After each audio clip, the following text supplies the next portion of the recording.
ආයිබෝවන් අද මම ඔගොල්ලන් නොමතන්නේ ජීවිතය සැබෑ අවුරුත වටහා දීමටයි.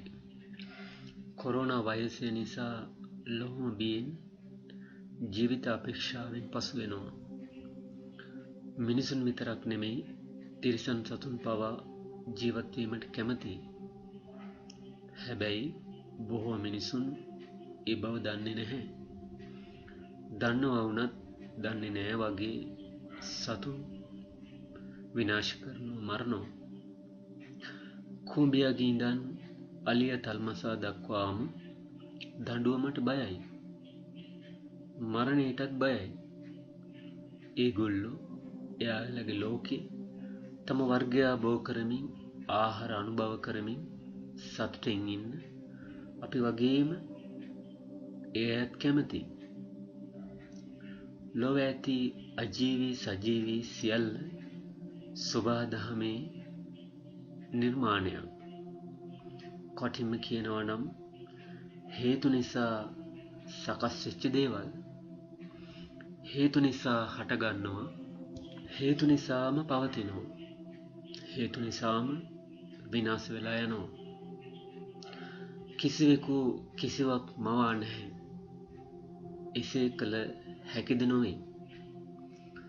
ලොව ඇති කිසිදු සජීවී අජීවී දෙයක් සදාකාලික නැහැ.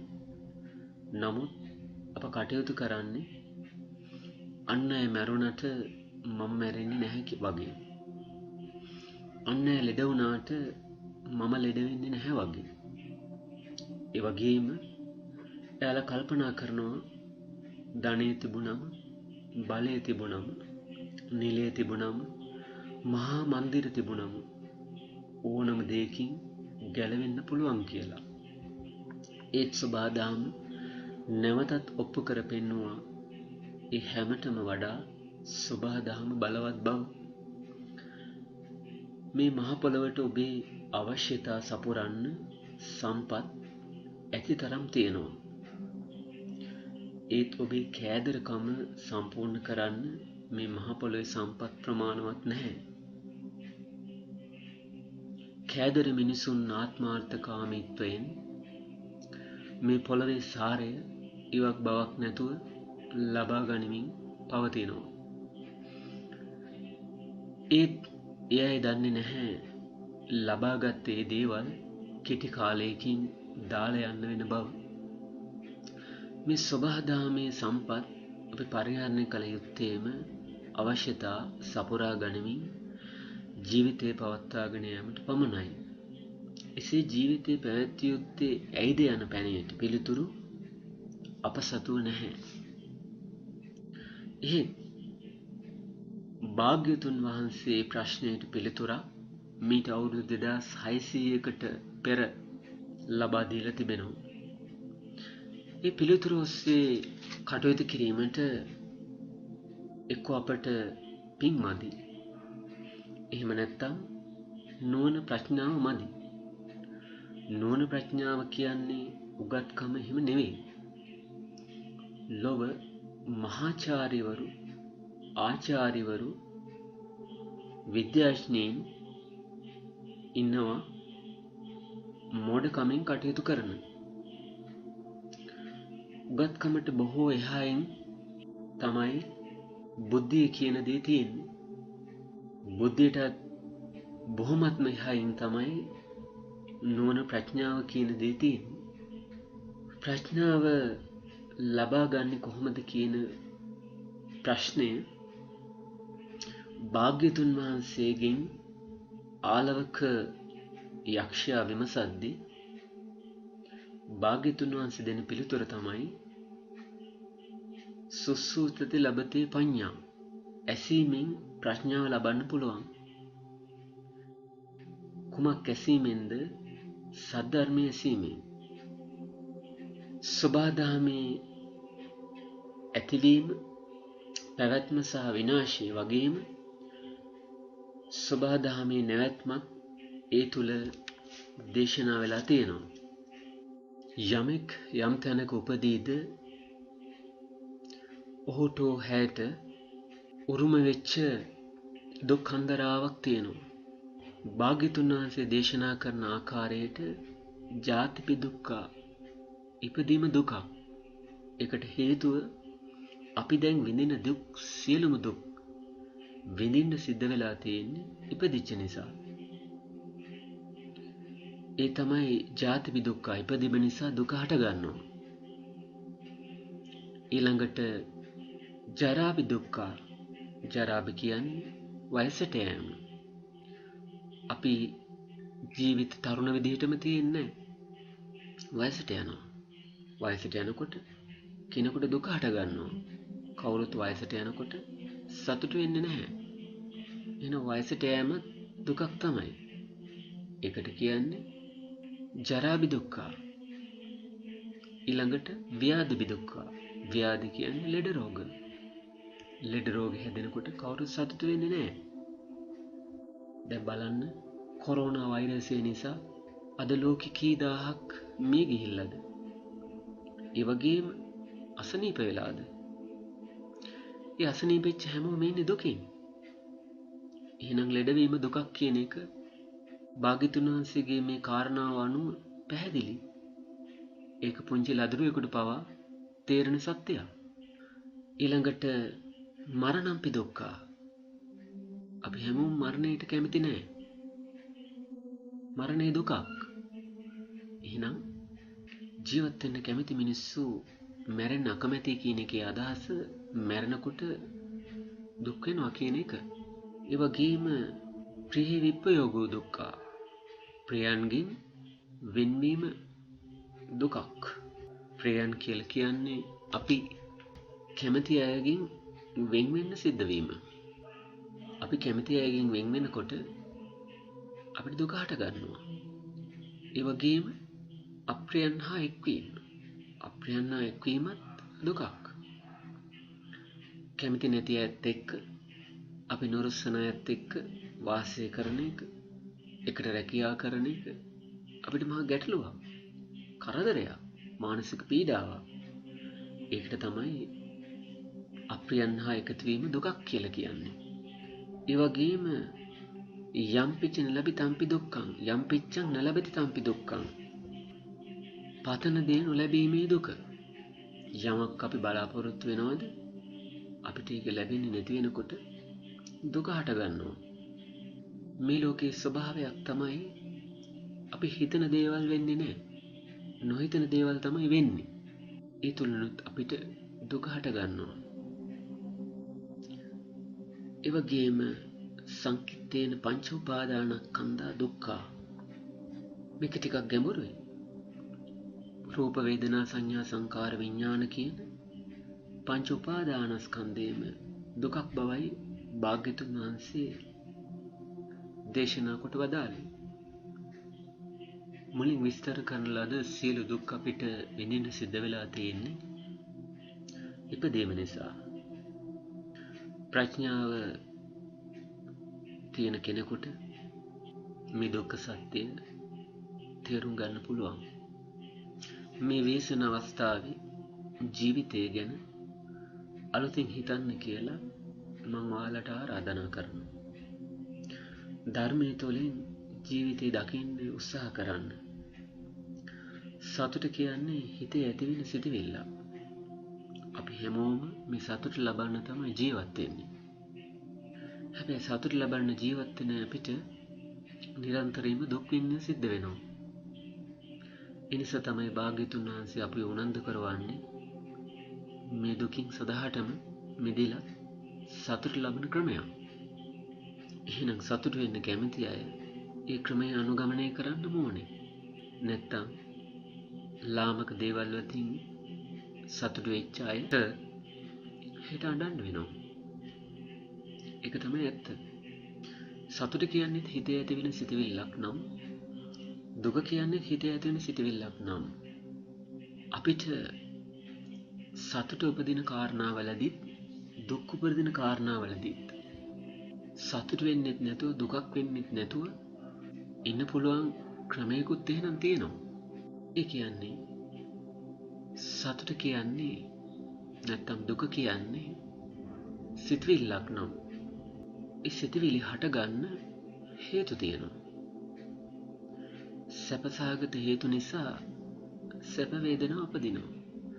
දුක්සහගත හේතු නිසා දුක් වේදනා උපදිනවා. අපි උදාහරණයක් අරගෙන බලමු. ඔයත් අහලා ඇති දූරියන් ගැන. සමහරුන්ට ඒ හරිම සුවඳයි. සමහරුන්ට ඒ හරිම ගඳයි. ඒක එහෙම වෙන්නේ කොහොමද? එකම පළතුරක් සම්බන්ධයෙන් දෙපිරිසක් අදහස් දෙකක් දරනවා. කෙනෙකුට දූරියන් නිසා දුක ඇති වෙනවා. කෙනෙකුට දූරියන් නිසා සතුට උපදිනවා.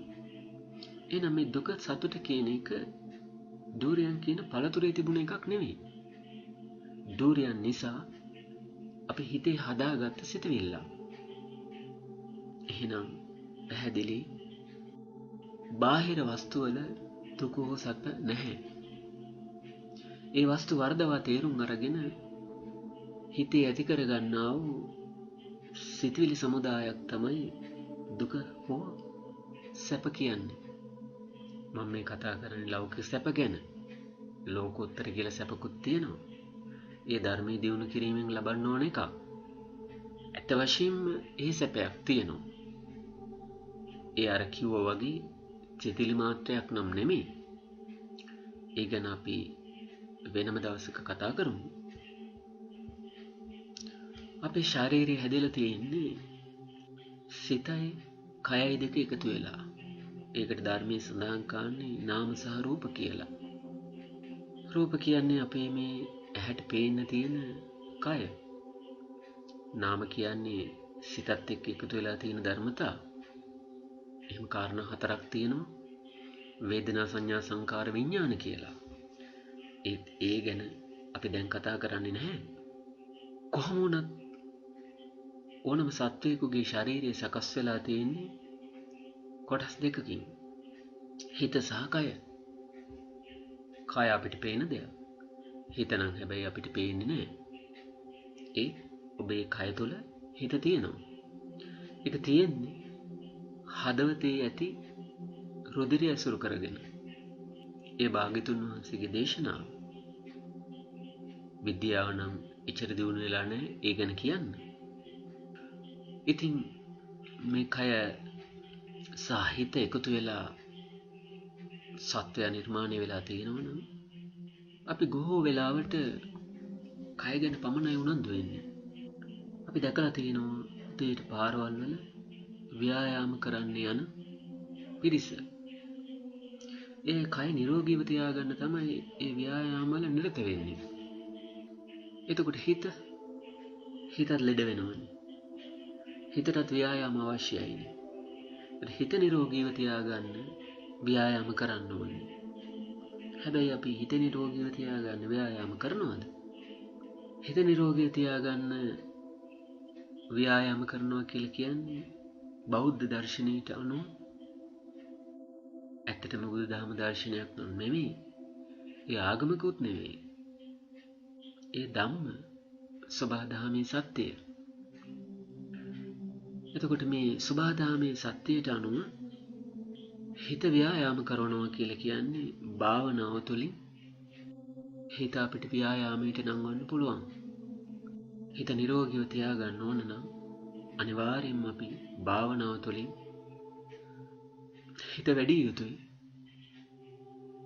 බොහෝ දෙනෙකු උදේ පාරවල් වල දිව්වට හැමදාම උදේට හවසට පන්සලට ගිහිල්ලා භාවනාව ඉගෙනගෙන ඒව දියුණු කරන බවක් නම් අපිට පේන්නේ නැහැ. වඩා වැදගත් වෙන්නේ කය නිරෝගීව තියාගන්න එක නම් නෙවෙයි. හිත නිරෝගීව තියාගන්න එක. කොච්චර උත්සාහ කරත් කවදාවත් 100% අපිට කය නිරෝගීව තියාගන්න බෑ. මේ කය රෝගවලට ආකරයක්, කූඩුවක් වගේ කියලා භාග්‍යතුන් වහන්සේ දේශනා කරලා තියෙනවා. හැබැයි අපිට සිත 100% නිරෝගීව තියාගන්න පුළුවන්. හැබැයි දියුණු කරන්න ඕනේ කොමකින්ද? භාවනාවෙන්. ඉතින් කයට විතරක් ව්‍යායාම කරන අයට අමතක වෙලා තියෙනවා හිතකුත් අපිට තියෙනවා කියලා. ඒ නිසා අපි කායට වගේම හිතටත් ව්‍යායාම ලබා දිය යුතුයි. ඇත්තටම හිතට ව්‍යායාම කරවන්න පන්සල් වලට මේ ආව යුතු නැහැ. ගුරු හාමුදුරු කෙනෙක්ගෙන්, ආචාර්යවරයෙකුගෙන්, කම්මට්ටානාචාර්යවරයෙකුගෙන් භාවනා උගෙන තමන්ට නිවසේ සිටමුවත් නැත්තම් ඇවිදිමින් නැත්තම් වාඩි වෙලා ඉන්නකොට නැත්තම් නිදා ගන්න යනකොට නිදන ඉරියව්වේදී පවා මේ භාවනාව දියුණු කරන්න පුළුවන්. තමන් එදින්දා වැඩ කටයුතු කරන අතරේ වුණත් මේ හිත දියුණු කරන්න පුළුවන් ක්‍රම භාග්‍යතුන් වහන්සේ දේශනා කරලා තියෙනවා. අද බොහෝ මිනිස්සු ඇඟත් එක්ක ඔට්ටු වුණාට හිතත් එක්ක ඔට්ටු වෙන්නේ නැහැ. හැබැයි මතක තියාගන්න මේ සිත තමයි සිතුවිලි ඇති කරන්නාද සිතුවිලි වල මූලිකයාද වෙන්නේ.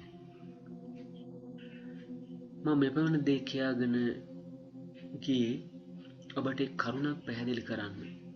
ඒ තමයි මොනතරම් මුදල් හම්බ කළත් ගෙවල් දොරවල් යාන වාහන වතුපිරි ඉඩකඩම් ඉතාම කෙටි කාලෙකදී ඔබ දාලා අත්හැරලා යනවා. නැත්තම් ඒව අත්හැරලා ඔබට යන්න වෙනවා. මේ මරණයේදී. හැබැයි මරණ ඉස්සෙල්ලා ඒවා හිමි වෙන්න පුළුවන්. සොර හතුරු ගන්න පුළුවන්, ජලයට හසු වෙන්න පුළුවන්, ගින්නකට හසු වෙන්න පුළුවන්, රාජසන්තක වෙන්න පුළුවන්. භාග්‍යතුන් වහන්සේ ඒවා පවා දේශනා කළා තියෙනවා. ඔය චෝර සාධාරණ භෝග, අග්නි සාධාරණ භෝග මේ විදිහට කරුණු පැහැදිලි කරලා තියෙනවා. කොහොම වුණත් අපි හැමෝම ජීවිතේ වැඩිම කාලයක් වෙහෙසෙන්නේ මේ දාලා යන දේවල් රැස් කරන්න. හැබැයි ඉතින් ඒවා ජීවිත පැවැත්ම උදෙසා අත්‍යවශ්‍ය දේවල් අපි රැස් කරගත යුතුයි. අපි ඒවා රැස් කරන්න එපා කියන්නේ නැහැ. හැබැයි අප ඒවා ලබාගත යුත්තේ සතුටින් ජීවත් වෙන්න.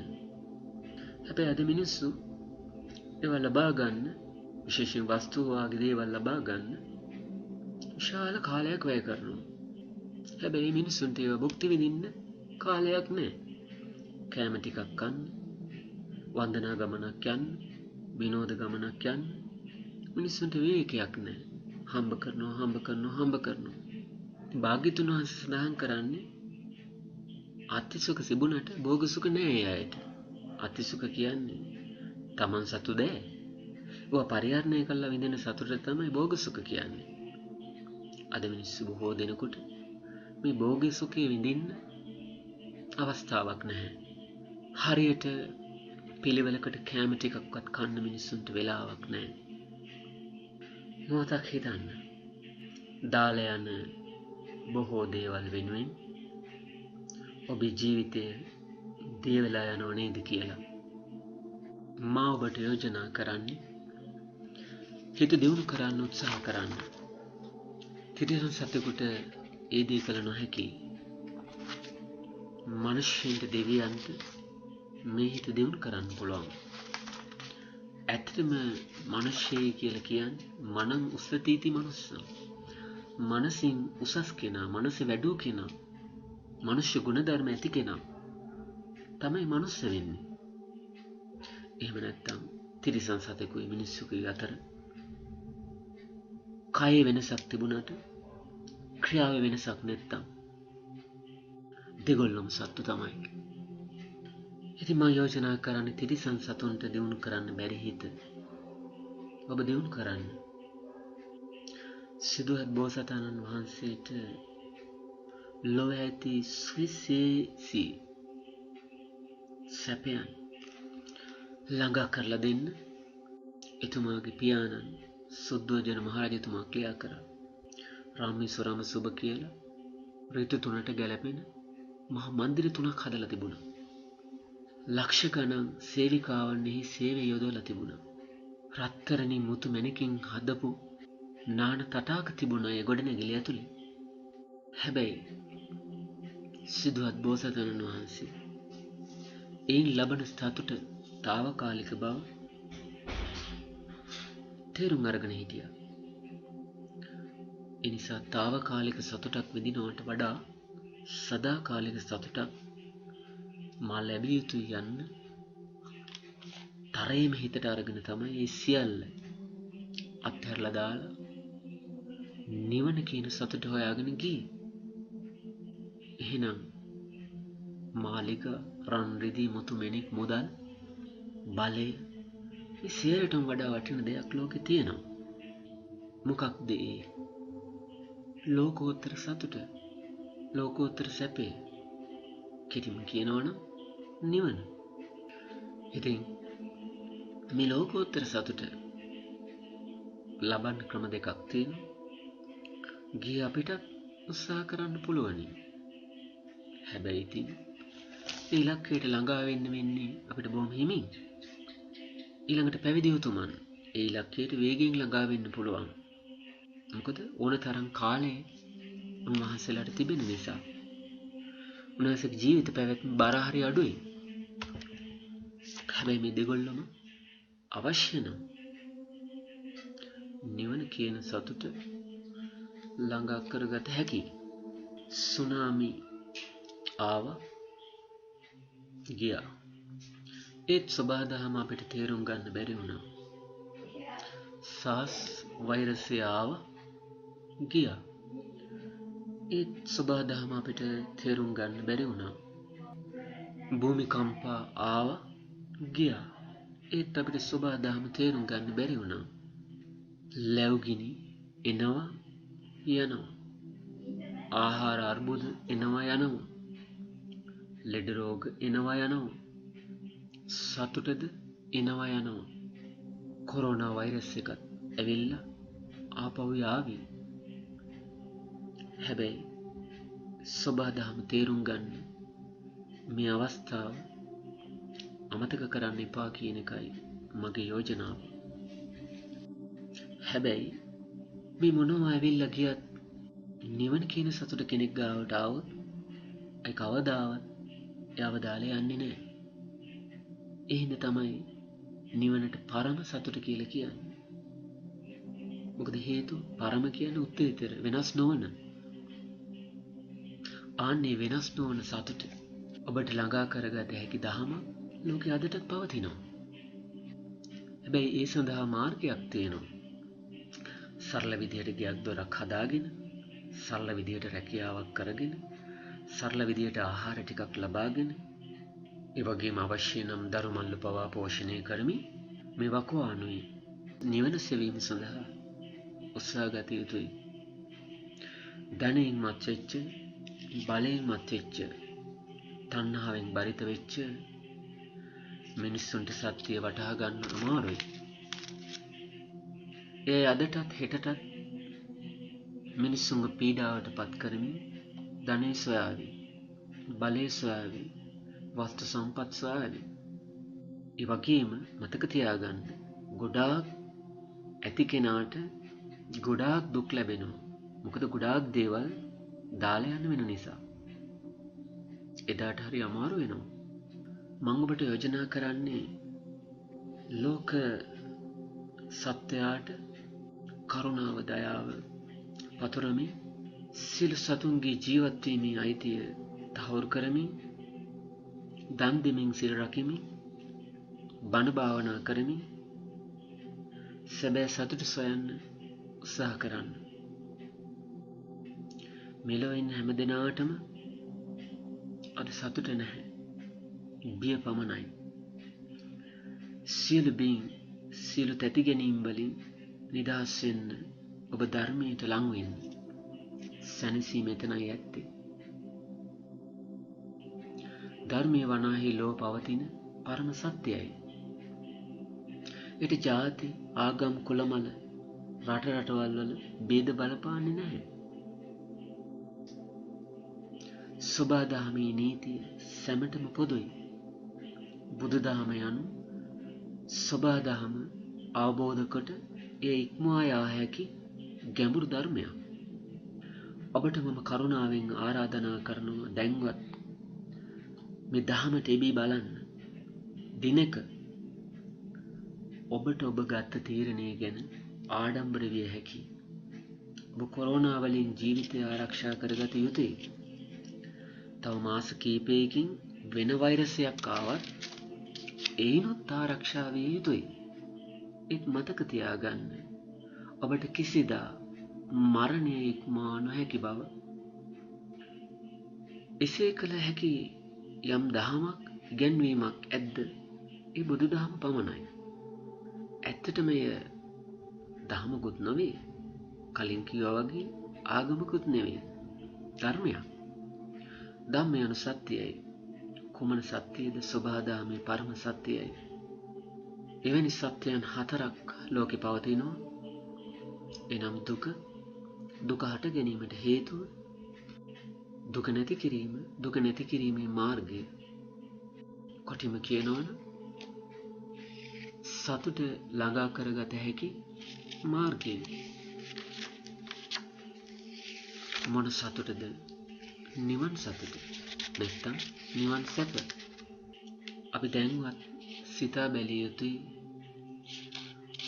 අර්ථාන්විත දෙයකට මේ ජීවිතය ජීවත් කරවන්න උත්සාහ ගත යුතු බව. කොරෝනා වෛරසයෙන් ලෝම පීඩා විඳින මෙවන් මොහොතක ජීවිතය රැකගන්න බොහෝ වෙහෙසමින් සිටින රෝගීන්ට බුද්ධ රත්නයේ, ධම්ම රත්නයේ, සංඝ රත්නයේ බලයෙන් ඉක්මනින් සුවපත් භාවයට පත් වේවායි කියලා ප්‍රාර්ථනා කරන අතර ඔබ රෝගී වුණත් නැතත්, රෝගී සුව වුණත් නැතත්, අපිට යම් දිනක මේ රෝගීන් නෙමෙයි වෙනත් රෝගීකින්, එහෙම නැත්නම් රෝග නැතුවම වයසට යෑමෙන් ඔබට ඔබේ ජීවිතේ දාලා යන්න වෙනවා. ආන්නේ දාට එඬු කඳුලින් ඒ ගමන යන්නේ නැතුව මම ලෝකයට බොහෝ වැඩ සිද්ධ කළා. ඒ වගේම මටත් වැඩක් සිද්ධ කරගත්තා කියන උදාර හැඟීම ඇති කරගත හැකි ආකාරයට ජීවිතේ පවත්වන්න කියලා මම ඔබට කරුණාවෙන් ආරාධනා කරනවා. එන්න ධර්මයේ දකින්න. තෙරුවන් සරණයි.